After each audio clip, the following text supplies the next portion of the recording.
যুদ্ধের আবহে বিশ্বজুড়ে জ্বালানি সংকট। এবার যুদ্ধের আঁচ এসে পড়ল কলকাতায়। কলকাতায় সিএনজির যোগান কমেছে আর তার ফলে বাড়লো অটোর গ্যাসের দাম। সে কারণেই কলকাতায় একাধিক রুটের অটো ভাড়া বাড়ানো হয়েছে। পকেটে টান পড়েছে মধ্যবিত্তের। জ্বালানি সংকটে কলকাতায় বাড়ল অটো ভাড়া, শিরের সংক্রান্তি রেস্তোরাঁ মালিকদেরও। যুদ্ধের জেরে কলকাতায় সিএনজির যোগান কমেছে আর তার ফলে বাড়ল অটোর গ্যাসের দাম।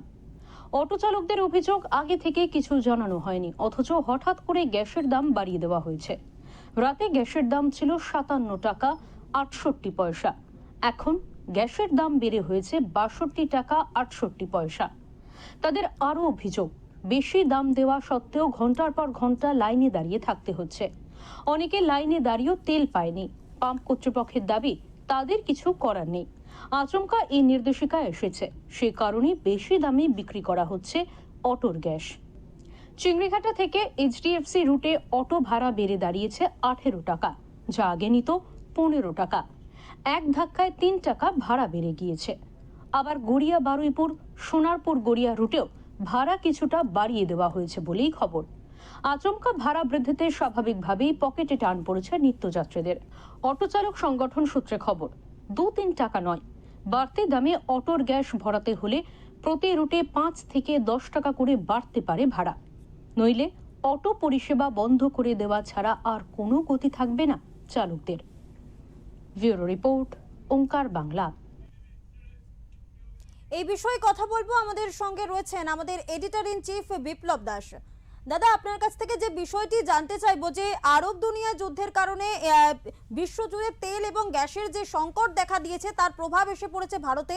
তা নিয়ে রীতিমতো সরব হয়েছেন বিরোধীরা একেবারে কেন্দ্রকেই দায়ী করছেন এবং তারা বলছেন যে অদূরদর্শিতার এবং বিদেশ নীতির ব্যর্থতার কারণে এই সংকট দেখা দিয়েছে। তাহলে বলা যেতে পারে এর মোকাবিলা কিভাবে করবে কেন্দ্র, বা এর উপায় বা কি রয়েছে? পাশাপাশি অন্যদিকে এই ইস্যুতে ইতিমধ্যে কিন্তু মুখ্যমন্ত্রী মমতা বন্দ্যোপাধ্যায় পথে নামার কথা বলেছেন। তাহলে কি কোথাও গিয়ে এসআইআর এর পর তেল নিয়ে রাজনৈতিক মোড় ঘুরতে চলেছে? এই বিষয়টি যদি বুঝিয়ে বলেন। হ্যাঁ সৌমি, দেখো, যেটা বিষয় যে গ্যাস এবং জ্বালানি নিয়ে শুধু পশ্চিমবঙ্গ নয়, সারা ভারতবর্ষে কিন্তু একটা সমস্যা তৈরি হয়েছে। আর আমাদের এই পশ্চিমবঙ্গে যখনই যে কোনো মানে ছুতো পাওয়া যায়, বিশেষ করে কেন্দ্রের যদি একটু কিছু ছুতো পাওয়া যায়, সাথে সাথে সেটাকে নিয়ে রাজনীতি শুরু করে। যে কোনো বিষয়ে বাংলা এখন রাজনীতি নিয়ে ব্যস্ত। সেটা যুদ্ধ হোক, সেটা এসআইআর হোক, সেটা যে কোনো বিষয় হোক। প্রথমে তুমি যে প্রশ্নটা করলে, কেন্দ্রের কথা বলি। দেখো, কেন্দ্রের মতো নির্দেশিকা জারি করেছে যে জ্বালানি সংকট যাতে, এটা যদি যুদ্ধের বাড়তেই থাকে, দিনটা বাড়তে থাকে, সেক্ষেত্রে আমাদের কাছে যা মজুদ আছে এখন পর্যন্ত জ্বালানি, সারা ভারতবর্ষের মানুষকে তো দিতে হবে। এটা শুধু পশ্চিমবঙ্গ নিয়ে কথা নয় বা কলকাতা নিয়ে কথা নয়, সারা ভারতবর্ষের মানুষকে কিন্তু দিতে হবে। তো সেই জায়গাটা থেকে সারা দেশের মানুষের কথা ভাবছে কেন্দ্র, শুধু পশ্চিমবঙ্গ নয়, সারা ভারতের কথা ভাবছে। সারা ভারতের কথা ভেবেই তারা একটা ব্যবস্থা নিয়েছে। যদি আমরা করোনা কালে যাই, করোনা কালে যেরকম ছিল, যে সেই সময়ে বেশ কিছু ব্যবস্থা কেন্দ্র নিয়েছিল। আর কেন্দ্র নিয়েছিল বলেই ভারত তো বটেই, ভারতের আশপাশে প্রতিবেশী রাষ্ট্র এবং অন্যান্য দেশও কিন্তু করোনাকালে ভারতের থেকে যে উপকৃত হয়েছে তা কিন্তু সকলেই স্বীকার করে। কিন্তু এই বাংলায় সেটা নিয়ে প্রচুর রাজনীতি হয়েছিল, আমরা দেখেছিলাম। সেটা করোনার টিকা হোক, সিলিন্ডার হোক, গ্যাসের অক্সিজেন হোক, আমরা কিন্তু দেখেছিলাম। অক্সিজেন সিলিন্ডার নিয়ে থেকে শুরু করে অনেক কিছুই আমরা তখন দেখেছিলাম। তো যেটা দরকার সেটা হচ্ছে যে এটা শুধু ভারতের সমস্যা যদি বলো, যেমন পশ্চিমবঙ্গের শুধু সমস্যা নয়, সারা ভারতের সমস্যা, তেমন শুধু সারা ভারত নয়, আমাদের অন্যান্য রাষ্ট্রেও কিন্তু এই সমস্যাটা দেখা দিচ্ছে। কারণ যে জায়গায় মধ্যপ্রাচ্যে যুদ্ধটা হচ্ছে, পশ্চিম এশিয়ায় যে জায়গায় যুদ্ধটা হচ্ছে, এবং যেখান দিয়ে এই তেলটা আসে, হরমুজ প্রণালী, সেই জায়গাগুলোতে কিন্তু প্রচুর জাহাজ আটকে রয়েছে। সেখানে ইতিমধ্যেই নির্দেশিকা জারি হয়েছে। তো সেই জায়গাটা থেকে এই সংকটে দেশের পাশে সকলের থাকা উচিত। এবং যা সিদ্ধান্ত নেওয়া হয়েছে সেই সিদ্ধান্ত অনুযায়ী এটা কিন্তু ভবিষ্যতের কথা ভেবে 1-2 দিনের জন্য নয়, এটা কিন্তু 1 মাসও হতে পারে, 10 দিনও হতে পারে, আবার 2 দিনও হতে পারে, 5 দিনও হতে পারে। এটা তো কেন্দ্রের গেল। এবার আমি রাজ্যের কথায় আসি। হুম মুখ্যমন্ত্রী যেটা করেছেন, আমি শুনছিলাম কিছুক্ষণ আগে মুখ্যমন্ত্রী বলছেন যে আমরাই প্রথম রাজ্য যারা এরকম ভাবে ব্যবস্থা নিয়েছি, রাস্তায় নেমেছি। নিশ্চয়ই মানুষ কোনো আহ আহ, আহ, রাজ্যের মুখ্যমন্ত্রীকে ভোট দিয়ে জয়ী করে আনেন, তারা অন্তত বিপদের সময়ে যাতে সরকার তাদের পাশে থাকে, এটা সরকারের কাজ। সেই কাজটাই করেছেন মুখ্যমন্ত্রী। হুম সেটা প্রথম করলে নিশ্চয়ই তার বাহবা প্রাপ্য। আমরা তাকে অ্যাপ্রিসিয়েট করি। আমরা গর্বিত যে আমরা এরকম একজন মুখ্যমন্ত্রী পেয়েছি যিনি করোনা কালে রাস্তায় নেমে কিন্তু কাজ করেছেন, এটা অস্বীকার করা যায় না। হুম তাই আজকে যখন এই গ্যাসের সংকট, মুখ্যমন্ত্রী কিন্তু রাস্তায় নেমেছেন বা ব্যবস্থা নিয়েছেন, হুম নির্দেশিকা জারি করেছেন। ধন্যবাদ অবশ্যই প্রাপ্য মুখ্যমন্ত্রীর। সেই সঙ্গে আহ কিছু প্রশ্ন ওঠে যে এই যে গ্যাস আমরা দেখলাম, আমরা কিছুদিন আগে, এই মাস সপ্তাহ 2 আগে, এই যে ছবিটা আমার পাশে যাচ্ছে, এটা কিন্তু অবৈধভাবেই বিক্রি হচ্ছিল আকরা ফটকে। সেই ছবি আমাদের পাশে যাচ্ছে, আমি দেখতে পাচ্ছি। হুম অটোয় কিন্তু এই গ্যাস কেউ ভরে না, এটা হচ্ছে কাটা গ্যাস হুম বলা হয়। হুম অর্থাৎ রান্নার এলপিজি গ্যাস ভরা হচ্ছে অটোয়। এই ছবিটা সেটা প্রমাণ করে।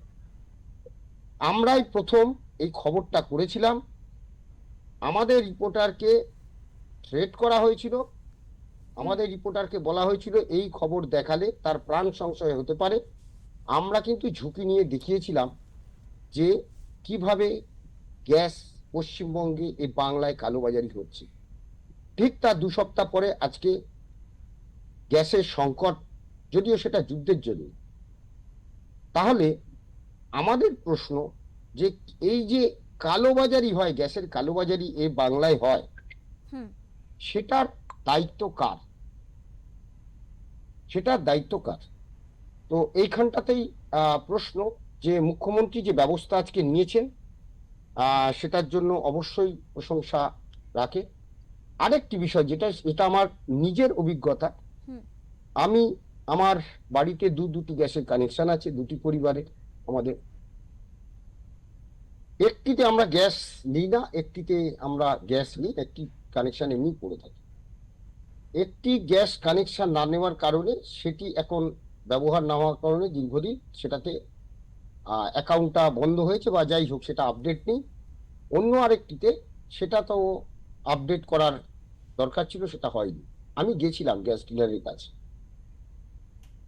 তারা কিন্তু একটা জায়গায় আশ্বস্ত করছে যে এই সংকটে আপনারা একটুখানি ব্যবস্থা করুন, হুম 25 দিন পর পর গ্যাস প্রত্যেককে দেওয়া হবে।